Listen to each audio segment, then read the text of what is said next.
It's chaos. This name is evil. It stands for evil. This was a day of denial, but that doesn't mean that we're not going to continue to fight. People are going to leave. That's it. Buckle up. We're bringing you all the week's top local stories and newsmakers on both sides of state line, and all in less time than it takes to deliver a pizza. I didn't think it'd be this long. Week in Review is next. Week in Review is made possible through the generous support of Dave and Jamie Cummings, Bob and Marlise Gorley, the Courtney S. Turner Charitable Trust, John H. Mize, and Bank of America N.A. co-trustees. The Francis Family Foundation through the discretionary fund of David and Janice Francis, and by viewers like you. Thank you. Hello, I'm Nick Haynes. Glad to have you with us on our weekly journey through the most impactful, confusing, and downright head-scratching local news stories. Hopping on board the Week in Review bus with us this week, one of the Kansas City Star's sharpest writers, local government reporter Mike Hendricks. Presiding over our Metro's newest newspaper, Next Page KC, Eric Wesson. On the local politics beat for KCUR News, Savannah Hawley-Bates. And former Star reporter and editorial writer Dave Helling. I have a question for you. What do you think about changing the name of Troost Avenue? It was one of the biggest issues on the agenda at City Hall this week, as the Kansas City Council resurrected a plan to rename it Truth Avenue. Backers, including the head of Ruby Jean's Juicery, claim the city shouldn't be honoring a slave owner. This name is evil. It stands for evil, heinous acts, evil. I want to say up front that I'm 100% against the renaming of Troost to Truth. Renaming Troost is a superficial way to address racial inequality. Well, this got people really fired up this week. Mike, are the Troost signs coming down? No, they are not. They will be up for generations, I would think. What happened? Now, we've been told for so long, I mean, racial justice was such an important issue. Remember, we had a mayor who ignited the Reparations Commission, went on in front of cameras to say that was so important. And we had a Parks Board that was told that they had to look at every single statue and monument to see any racial connections to those and whether they should be taken down. What changed? There's a feeling by some folks who live along the street who do not feel they've been included enough. I think there's also a reluctance just to change any kind of street name because it's a controversial issue given what happened with the Paseo renaming a few years ago. I thought they would do it, but here's the reality just from my perspective. Whenever they want to kill something, they send it to legal redress, and it pretty much dies by the wayside there. There has been more community outreach in this street name than anything I can think of outside of the airport. They had Zoom meetings, they had public meetings, they sent out flyers, and from the information that I received and being a part of the process, the overwhelming majority of people in that area want to see the name changed. Now, the people in Hyatt Park might be a different conversation, and I don't know who's driving it from behind the scenes, but I thought that this time it would pass, but then it goes to legal redress. But wasn't it the mayor who blocked it, Savannah? Yeah, I mean, and like Eric said, this has been like a 3-year-long process of community meetings and talking to people along the corridor. I do think the city is a little scared to change any more street signs after the failure of the Paseo renaming and the expenses that come with that. Is it part of this sort of big diversity walk back we're seeing? I see that next month's Kansas City Pride Fest, for instance, is now in trouble after losing some of its biggest corporate sponsors. They're down $200,000 on what is supposed to be a year of celebration. This is their 50th year. We're seeing a lot of people not engaging this year. People are scared. They've seen some memos come down or executive orders, and they don't know what to do, so they're hiding. So even local companies, Dave, no longer want to be publicly connected with these kinds of causes? Perhaps. I mean, but first of all, let's separate this issue completely from the Troost renaming. The dynamics are completely different. The Troost renaming, I think there was a fear that petitioners would go back to the ballot if the name was changed, and then you would go through another divisive campaign about what to do with that street, and if you lose, if Troost is retained as the name, then you've lost twice, and that sends a message that maybe you don't want to send. So I think that was a dynamic there. With the Pride Fest, I do think there is pressure on private companies to avoid appearances in terms of anything related to DEI or, for that matter, the gay and lesbian community. And I do think that played a role in all of this. Now, whether it will cancel the Pride Fest or not is not clear to me, but that was definitely involved. They say they're still going to have the parade, but it's going to be much more challenging. Yeah, they may have to raise ticket prices, have a fewer performers than they've had in years past. I think, if you've gone in the past few years, it's been very corporately sponsored. There's been, cell phone companies, energy companies there on the parade. I think that'll look a lot different this year. Can I go back to the truce for a second? One of the things that I thought was interesting in watching the testimonies was a gentleman had a business there, and he said he'd have to change all his letterhead and his information. And when we go back to talk about MLK from Blue Parkway, those doctors in Swope Health, they had to change all their information on their license. Swope Health had to change a lot of things. And that shopping center was branded as the Shops on Blue Parkway. Now that street is Martin Luther King Boulevard. So I understand what they were saying, but for him to be the only business there complaining about that, I was wondering why they would go ahead and not change the name. One other issue I think that plays into this is the notion that who decided to call it Truth. Chris Good did. Yeah, right. But there were at the hearing, the committee meeting on Tuesday, there were a number of other names that were put forth. Lincoln Douglas. Lincoln Avenue. Douglas, yes. Yeah, there were a number of names, and I think this is just shows you how problematic it is to name any street after anyone. Should all be apparently the Dave Helling Highway was also potentially. I'd be happy to have my name put on Truce. Okay, all righty. Now, are we finally going to know this week whether there'll be a Frank White recall election? The Jackson County Election Board said it would take 2 weeks to verify signatures. We've now hit that deadline. Has it hit an unexpected snag, Mike? I do not think they've collected enough signatures to put it on the ballot. There is no real deadline that they have to have it done by the deadline to put it on the August ballot. It could run into next year, because once you sign the petition, your signature will stand for a year or two before or more. So I think they still could get it on the ballot, but maybe not until next April. But I thought everybody was so upset with Frank White, and yet they can't get the signatures to actually recall him from office? Well, they used a professional company to get signatures. You had one set of people that turned in the signatures that were turned in. I think they turned in like 4,000 signatures, even though they said it was 30,000. Then you got another group that are paid that has 27,000 signatures or 37,000 signatures. They're waiting to pay those people to get those signatures released. But according to them, on my way in today, they have the necessary signatures, and they've all been certified, so we'll see.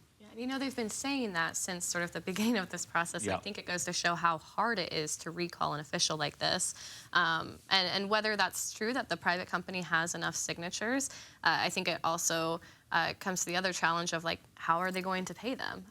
Do those just die with the company because they're not getting paid? They're allegedly holding them in lieu of payment? But even though people were upset about the property assessments, and even if this Frank White recall, the Jackson County executive, does not take place, there will still be an election in Jackson County, because Missouri lawmakers just passed a constitutional amendment to place on the ballot next year a measure that would require an elected Jackson County assessor. Right now, that person is appointed. But really, what difference does that make if you're really upset about your property assessment values? It might have some long-term effect, Nick, in terms of how a property is appraised, and certainly the appraiser would be answerable to voters if that process somehow fell short of the ideal. But that's, that won't fix your problem now. And like Dave said, it's accountability, and I think right now people want an accountability, and even in talking... Somebody you can blame. Somebody that you can call and talk to, rather than trying to reach the county executive and go through that chain of command. Well, electing the assessor might make people feel like they have a sort of accountability, and now they can, maybe tangibly reach the government a little easier. It won't change the fact that property values are skyrocketing nationwide, and they will have to deal with these rising property values again and again as these reassessments occur.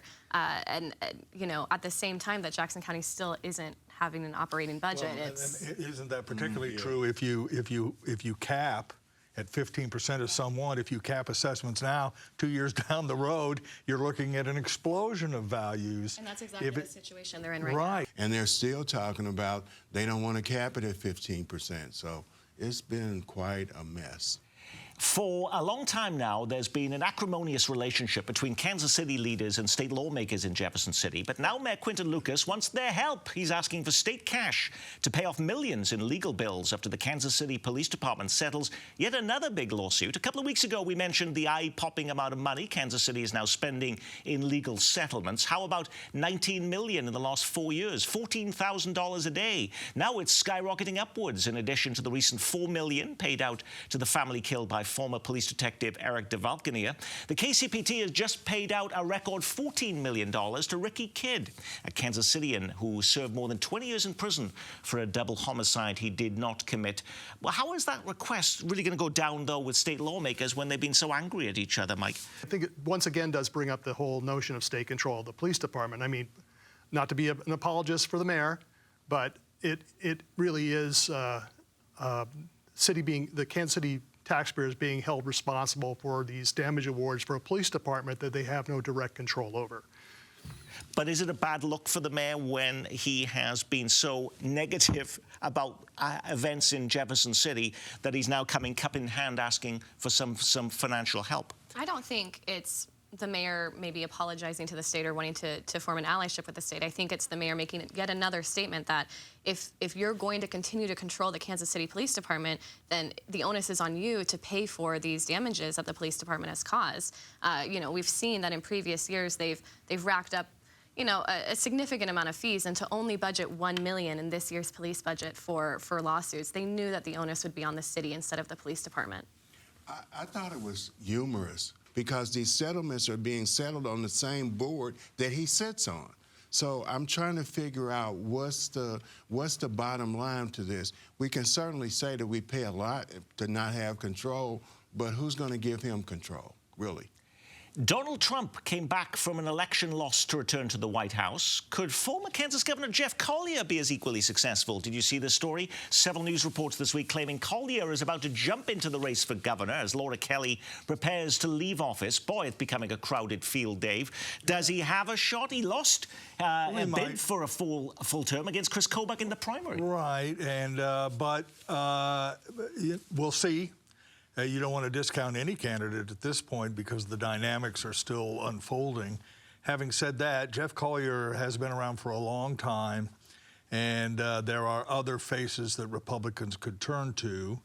And by the way, I'm not convinced that Chris Kobach won't get back in the race. You know, even though there's already 1,001 Republicans already in the race or looking at it, Chris including Kobach's former Royals manager Dayton Moore. Dayton Moore and some people in the legislature are interested. Some of that will shake itself out, Nick, as we get closer to the election, because some people will be able to raise money and others will not. And money, particularly in Kansas primaries, is very important.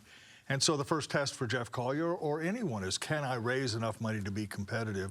And we'll know that pretty soon, early next year. So we'll see. Again, you can't count anyone out, but you know, his name is a little stale. But there may be, even though there are so many Republicans wanting in the race already or looking to get in the race, and yet not one Democrat has declared their interest. I think they're all waiting for Greg Orman to run again. You know, are you kidding? I am very much kidding, actually. No. I ran into his father, by the way, who owns the furniture shop. Yes, oh, sure. And I'll hear about that the next time I see him. Maybe I'll hear from him, too. I don't know. Maybe he won't sell me any furniture. I don't know. But the Democrats don't have much of a bench. Okay, all right. They just don't in Kansas. They've never had that. They'll find some candidate. They don't have much of a bench in Missouri. Correct, in these two states. I think Kathleen Sebelius might be involved in trying to recruit a viable Democrat to run for governor, and so will Laura Kelly. Again, as I've said on this show, I think the pressure on Kelly to run against Roger Marshall will still be there. Well, after 20 years of extending deadlines, you now need a real ID to fly domestically. Now, it's a national story, but what puzzled me locally was a report that said around 60% of Missourians still don't have one. Could that help explain the massively long lines at driver's license offices this week? It's chaos. I said real ID, and they said closed for the day, capacity overloaded. Well, there's a lot of us that put it off, and now we're paying the price. I just got a job offer, They said, but you got to get a real ID. I said, okay. I come down here. I had no idea. I just got a ticket. I'm 135th in line. Now, I find it interesting. One of your colleagues, by the way, Mike Hendricks, over at the Star, Joe Hernandez, wrote a story and said it took him over 5 hours to try and get his real ID. So this is a real issue. Yeah, I guess it is. I was really stunned, I guess, by the difference in the participation rate from Kansas and Missouri. But then again, Kansas had a few more years to get started. I think they started in 2017. Yeah. But still, it's quite surprising that it's taken. So that explains why only 14% of Kansans don't have one, and around 60% of Missourians still don't have their real ID. I think it didn't. I mean, not to be punny here, I don't think it felt real to people because the deadline kept getting pushed back and until, suddenly we actually have to have it. And even yesterday at the airport, people weren't necessarily getting turned away and refused to fly. They just had to go through extra security. And so it's a sort of push and pull of like, do I actually have to spend my day at the DMV if I don't really need to? Now, in the category of stories we keep reporting on but never seem to ever learn anything new, the Business Journal has an interesting new report out this week about how the Royals may end up just staying at the K after all. They claim owner John Sherman can simply extend the team's leases for 2 additional 5-year terms, something that some current and former officials think he may end up doing. What? After 3 years of John Sherman saying they're moving, Mike? Well, I think that's the feeling is at City Hall is that they're not seeing a sense of urgency from the Royals. I think they believe they're still seeing the same sort of dithering that they've seen out of the team over the last several years. I mean, which they really have not been sitting down with folks to get into the brass tacks of how to put a stadium in downtown. Were you surprised by that story, Dave? The Royals have been pretty adamant that they want to leave. You can always extend a lease. You could go down there and say, hey, give me 6 months. You know, I still have work to do.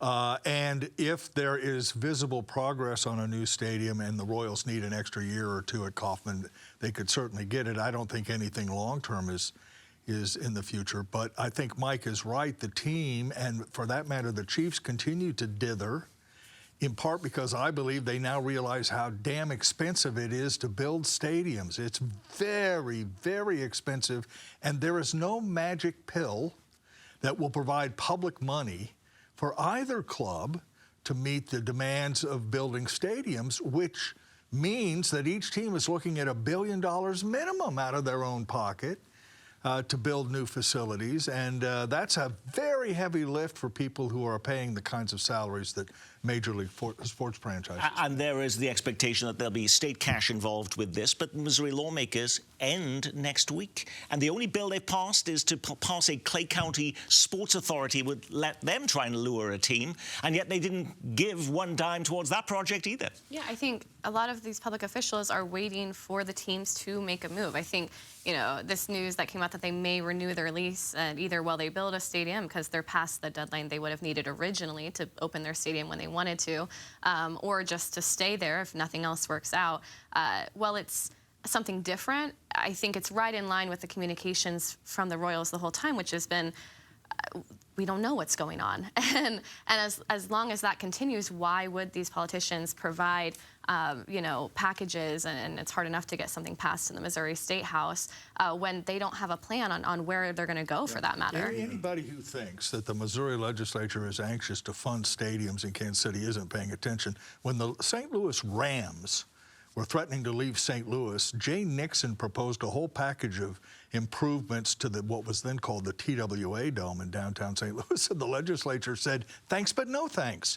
They're not interested in helping in any significant way, and they could have passed a bond program like Kansas. They haven't done that. So it's really on the local folks and the teams, and I think the teams are really getting that right between the eyes right now, which is why they did it.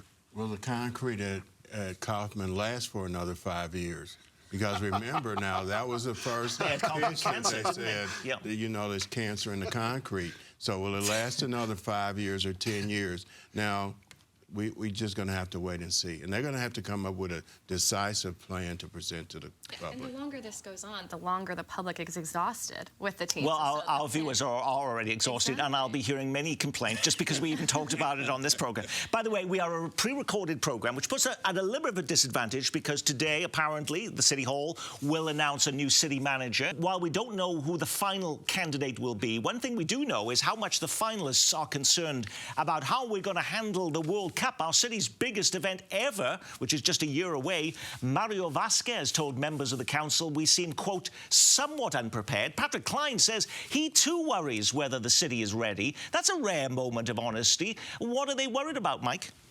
Well, they didn't get into a whole lot of specifics about what they were worried about or what they thought the lack of preparation was. I think it was just a general sense overall everywhere in the city that they don't feel like that not just city government, but Kansas City is ready for this. Yeah, I mean, I think there's so many different facets of things that the city has to prepare for. I mean, transportation, having enough places to stay for people who are coming in for however long they want to in between the games, the teams and lodging with that, and getting Arrowhead ready. I mean, there was hours and hours of traffic for a Beyonce and a Taylor Swift concert, and you can only imagine when that's multiplied for a World Cup game. These anxiety, like Kansas City is not necessarily the densest or most transportation-heavy host city that the World Cup has ever had, certainly not. And so I think, you know, making that change and also seeing if it will have a longevity to also help people with the city. But the new city manager is going to have to focus on not just preparing the city for the World Cup, but also all of these other big development projects like the lid over the South Loop, Roy Blunt Luminary Park, convincing the Royals maybe to move downtown or at least stay in the city. New jail. New jail. That's the plan is also being introduced. These are 4 small projects, yeah. Yeah, just easy things, and much less, you know, neighborhood development, reinvesting in corridors that have had, you know, his blight taken over. I think, you know, there's a lot that the city manager has to come into, knowing that it also will only be a couple of years before they're probably replaced with the new mayor and city council. And you forgot one thing, restaurants. You mentioned hotels, transportation, restaurants. You got restaurants closing once a week now.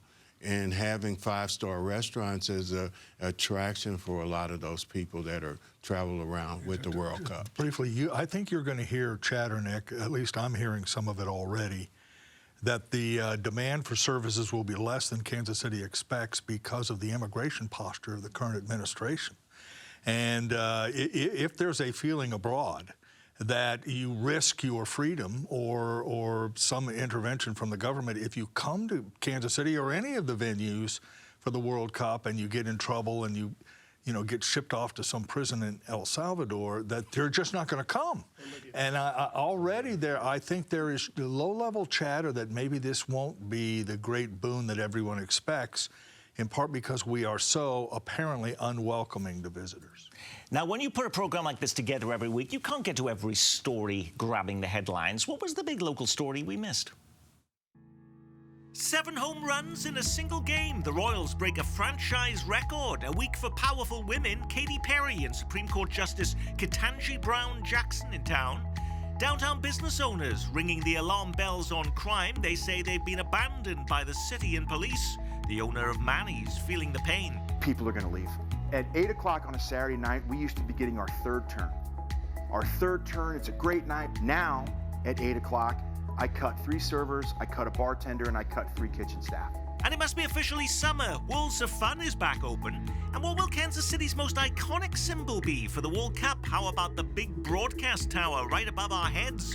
The Kansas City Council approving an agreement this week to relight the iconic tower as an art installation in time for the World Cup. The Eiffel Tower had the Olympic rings when the games were in Paris last summer. Could this be our symbol? Alrighty, Mike. I'm not sure you're convinced. Did you pick one of those stories or something completely different? No, I like the deal about the lighting. One thing the mayor mentioned at the meeting the other day about the funding for the KCTV tower is he wants to get the Bond Bridge relit, at least one side of it, the side that faces the KC Current Stadium. Okay, that's it. Yeah, Dave.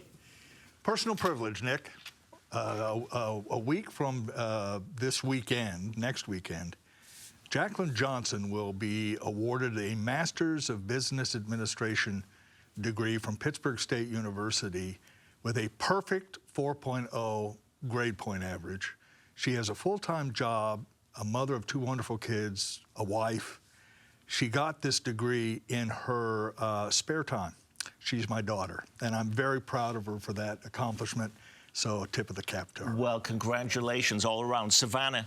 I don't think I can top that, but I do think transportation in the city continues to be an ever-looming story. And while, you know, IRIS and KCATA service remains the same for now, the city will continue to spend down its budget for KCATA, all while this funding cliff inches nearer and nearer, and whether or not they'll get enough regional participation or more money from City Council remains unknown. So maybe just be pushing off all of these cuts to the fall. Eric.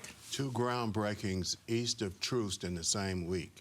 18th and Vine groundbreaking for the new complex that's going on down there, and the Cultural Trail Center that is going to be by the Freedom Fountain on Brush Creek, or Emmanuel Cleaver Boulevard. So both of them had groundbreakings this week. And now they have been acknowledged thanks to you. And on that, we will say our week has been reviewed courtesy of KCUR Savannah Hawley Bates and the Star's Mike Hendricks. He is the best-dressed man in local media, Eric Wesson from Next Page KC, and Kansas City news icon, Dave Helling, with lots to celebrate this week. And I'm Nick Haynes from all of us here at Kansas City PBS. Be well, keep calm, and carry on.